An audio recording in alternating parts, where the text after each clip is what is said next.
Hey, what's up guys? Today I'm going to be reviewing the LEGO Star Wars 2021 Mandalorian Starfighter. This set is set number 75316. It retails for $60 and includes 544 pieces. This set also comes with 3 minifigs, all of which are incredible: Bo-Katan, Kryze, Gar Sexton, and a Mandalorian loyalist, all exclusive and new to the set, which is great. But I don't want to talk about all this now. We'll talk about it later. So let's just get right into the review. Our first minifigure is this Mandalorian loyalist, and like I said about 2 seconds ago, he is new and exclusive to the set. As of 2021, maybe he'll come in some more sets later on, in the next couple of years. But at the moment, he is exclusive to the set, and he has some incredible printing. He has some torso and leg printing, which is great to see. You can even see between the torso and the legs, there's some printing there, which connects really nicely. He comes with 2 blasters, which are a bit different than what we usually get, which I kind of like, giving the Mandalorians a bit of a different weapon than the clones and the Stormtroopers. It's just a little nicer. No arm printing, which I don't mind too much. It would have been a little nice to see some kind of maybe a rocket launcher or maybe some clan printing or something up there, but otherwise I think it's pretty nice. Then of course we have a jetpack in the back, gunmetal gray, and if you take off the jetpack, you will find some printing, which LEGO always does, although I find it pretty unnecessary considering, the jetpack is going to be covering most of the time. But other than that, it's a very nice minifigure, very nice helmet printing. I forgot to say that. Under that, we have a black face, which, I don't mind since it's just a regular Mandalorian, and, they don't really have, we don't really see them, so I don't mind, the black face. But yeah, let's move on to the next minifigures. Our next minifigure is Bo-Katan Kryze, and man, does she look epic. She has tons of printing from her torso all the way down to her feet and everything. It looks incredible.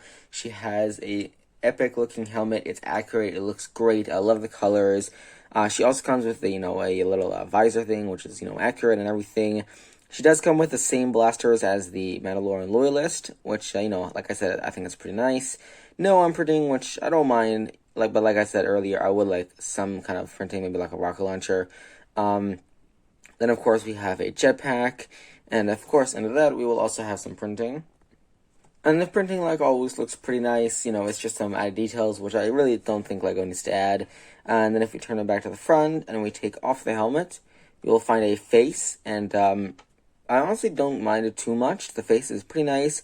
It's a double-sided face. You can see she comes with a little kind of headband thing that she always has on her. And we even get some hair that you can add on.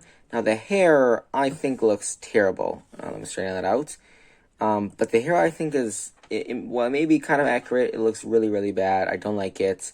But, I'm kind of glad they added it in, just that if you want to, you can have it, instead of the helmet. But it just looks horrible. So apart from the hair, I think this minifigure is one of the best minifigures of this year, if not the best. Set, and also probably one of the best minifigures ever, is Gar Sexton, and he looks incredible. He has some red and black printing on his torso, some leg printing like all the other minifigures. Of course, like all the other minifigures, doesn't have arm printing. He also has one of these blasters, which I kind of wish maybe he'd come with two or something. But, I don't mind. At least he does come with a blaster. He also comes with a jetpack. And if we take off the jetpack, you will find some of the coolest printing I've ever seen on a Mandalorian. And the back printing is supposed to look like Maul or his horns or something. And it's really, really nice. I really, really like that. And then if you turn back to the front, of course, you will see his epic helmet, which is a new mold. It's not like the regular Mandalorian helmet. It's a little bit different with some extra horns and a different visor, which is very, very nice. I'm really happy LEGO decided to make a new mold for this. Unfortunately, there's no hole for the visor, which is really unfortunate. I don't know why LEGO doesn't make these, new helmets with a visor on it. Pretty unfortunate, but whatever. I can't do anything about it. And under that, we also have a face, which is pretty accurate. And unfortunately, no hair comes with this minifigure, but I don't mind it since he doesn't really have that much hair in the show or anything. So, yeah, very, very nice minifigure, and just one of the coolest minifigures ever. Alright, so here we have the Mandalorian Starfighter, and when I first built this set, was actually much bigger than I thought, like a few studs, like 4 or 5 studs bigger than I thought it would be, which is always nice to see. You know, I like when sets are a little bit bigger than you think, not smaller than you think, so that's very nice. It's a great size. But yeah, let's just get right into the play features. So the main play feature in the set is, of course, going to be the wings, which is also a very fun play feature. You can just move them up and down into attack position or up into landing position. And thankfully, LEGO did think of something to stop the wings from going too far down or too far up. And we have this little Technic pin on the bottom here to prevent it from going too far down. You can see, try to push, doesn't work, which is always nice. While we're under here, I'll show you some other little play features and little additions. So you can see we have some landing. Whoops! There goes one of the stud shooters. That's one of the main problems of the set, but I'll get to that later. So here we have the landing gear, and while it is nice to have landing gear, it's not perfect because we don't have something in the front here to prevent the ship from leaning forward like this when it's landed, which is a little bit annoying. I think it looks a little weird, but you can add your landing gear if you want to. Other than that, we also have the stud shooters like you just saw 2 seconds ago. And while they are nice to have, of course, another little play feature is also nice to have. They are, kind of popping out, so you are going to hit them quite often, just like that. But, we all know how to fire them, and, they're always nice to have. So that is kind of nice.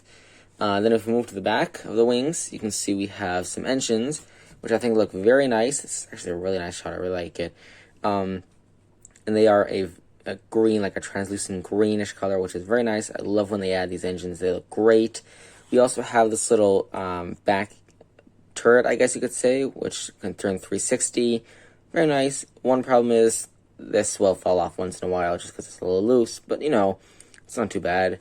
Then moving back to the front, we have some stud shooters under the wings, and I'll actually show you this like this. You just, we all know how stud shooters work. You just press them and they go firing, and then you lose them. But then the main cockpit here we have, which is a very nice build. I really like it. It can turn 360 degrees, which is accurate to the TV shows and everything.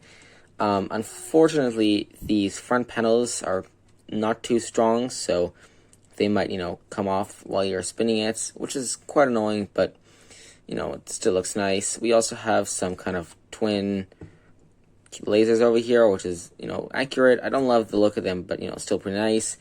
And then we also have the main cockpit here. And my biggest complaint about it is that if I lift up the wing and bring this closer, you'll notice a crack, or like not a crack, but like a separation between the cockpit itself and the main body.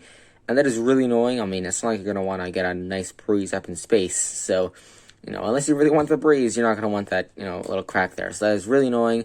I understand why they did it. Otherwise, they couldn't have had the cockpit here and fit too many figs in there. But it is still annoying. And of course, like every other set, you can fit your Mandalorians in here. It is a little tight to get them in there just because, it's too many figures in a tight spot.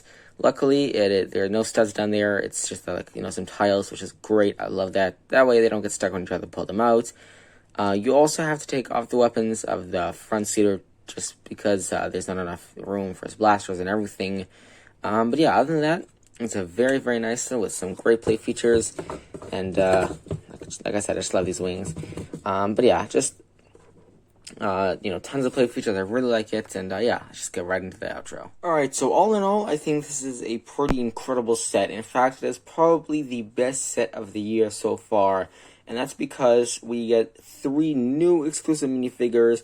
We get Gar Sexton, Bo-Katan, and a Mandalorian warrior. All, great, incredible minifigures.